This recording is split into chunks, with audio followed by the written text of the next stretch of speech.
hebohnya urusan beli minyak goreng. Saya tuh sampai ngelus dodol, bukan urusan masalah nggak ada atau mahalnya minyak goreng. Saya tuh sampai mikir, jadi tiap hari ibu-ibu itu apakah hanya menggoreng sampai begitu rebutannya? Apa tidak ada cara untuk merebus, lalu mengukus, atau seperti rujak? Apa ada? Itu menu Indonesia loh. Lah, apa jelimet gitu.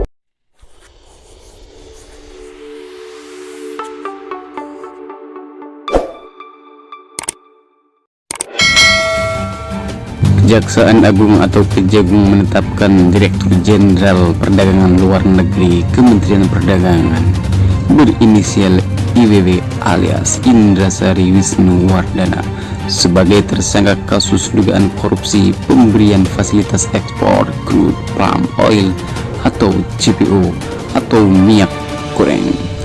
Dia dijerat bersama dengan 3 orang lain dari pihak swasta. Jaksa Agung ST Burhanuddin mengumumkan langsung penetapan para tersangka itu. Burhanuddin menyebut perbuatan para tersangka menyebabkan kerugian perekonomian negara yang cukup fantastis. Adapun 3 tersangka dari pihak swasta adalah sebagai berikut: MPT atau Master Perulian Tumanggung selaku Komisaris PT Wilmar Nabati Indonesia, SMA atau Stanley MA selaku Senior Manager Corporate Affairs Permata Hijau Group, dan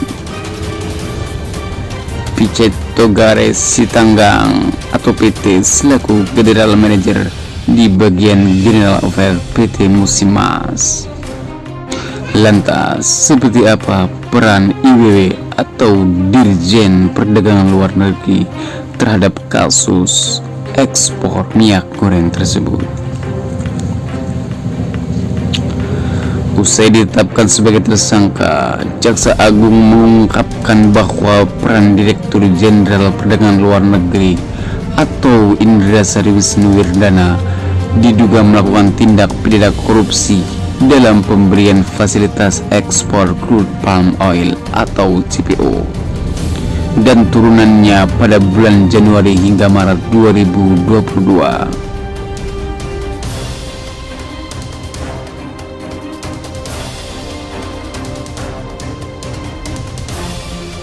Indra Wisnuwardana ditetapkan sebagai tersangka bersama dengan 3 rekannya dari pihak swasta. Peran IWW ataupun Indra Wisnuwardana adalah menerbitkan persetujuan ekspor terkait komoditas CPO dan produk turunannya yang syarat-syaratnya tidak terpenuhi sesuai peraturan perundang-undangan. Untuk mempercepat proses penyidikan, Kejaksaan Agung telah melakukan penahanan terhadap keempat tersangka di Rutan Salemba, Cabang Cekejati, Jakarta Selatan selama 20 hari ke depan. Publik kemudian bertanya-tanya seperti apa kiprah IWW atau Indra tersebut sebelum terjerat kasus minyak goreng tersebut.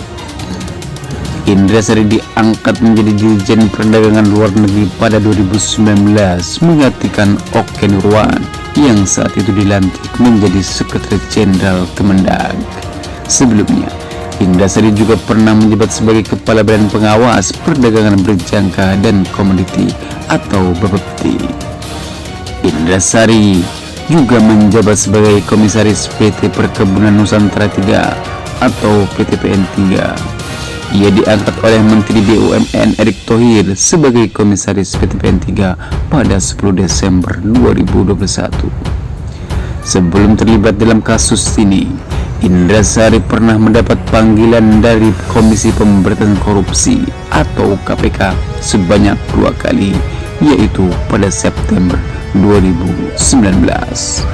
Ia dipanggil sebagai saksi atas kasus suap pengurusan izin impor bawang putih Indrasari juga mendapat panggilan KPK untuk kedua kalinya pada tahun yang sama.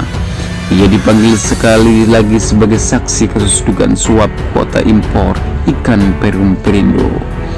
Penyidikan atas kasus tersebut juga menyeret salah satu pejabat eselon atas Perum Perindo, yakni Direktur Utama Disyanto Suwanda.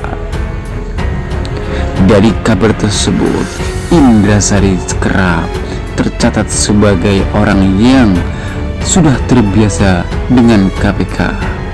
Bahkan dari dugaan, ia berhasil lolos 2 kali dari KPK tersebut. Kemudian, Kejaksaan Agung berhasil memutus sepak terjang Indrasari terhadap kasus minyak goreng tersebut. Lantas, publik kemudian bertanya-tanya, bagaimana dengan PT Wilmar yang menjadi PT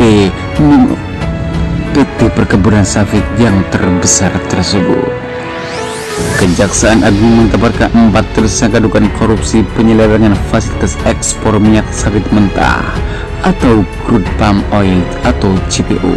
Dari 4 tersangka, 3 diantaranya adalah perusahaan CPO raksasa, yaitu PT Wilmar Nabati Indonesia.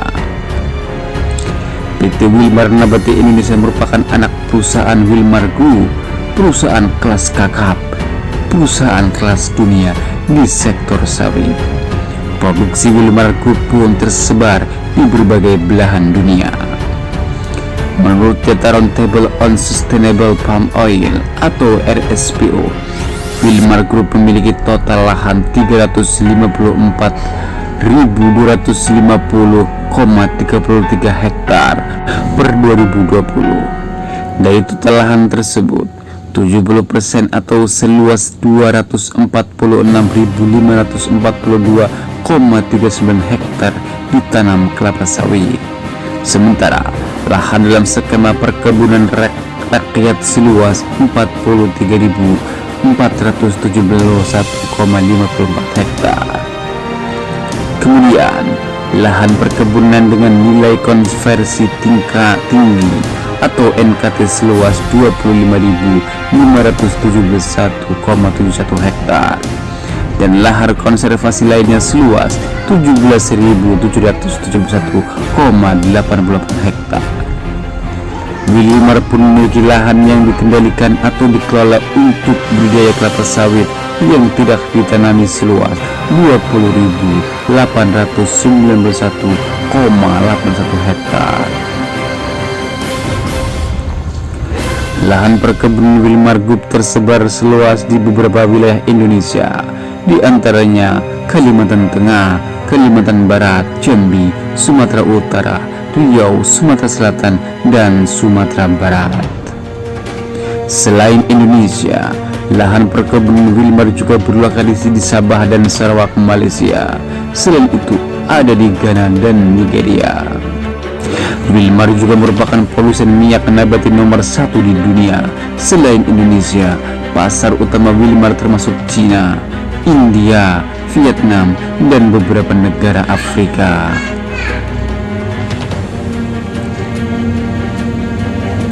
PT Wilmar Nabati Indonesia sendiri merupakan anak usaha dari grup Wilmar atau Wilmar Internasional, perusahaan sawit raksasa yang berbasis di Singapura. Meski menguasai ratusan ribu hektar perkebunan kelapa sawit di Indonesia, grup Wilmar lebih memilih berkantor pusat di Singapura.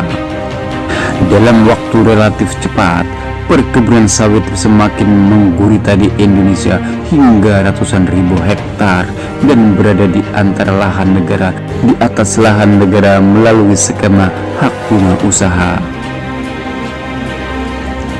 Induk PT Wilmar Nabati Indonesia yakni grup Wilmar bahkan dinobatkan sebagai produsen sawit terbesar di dunia.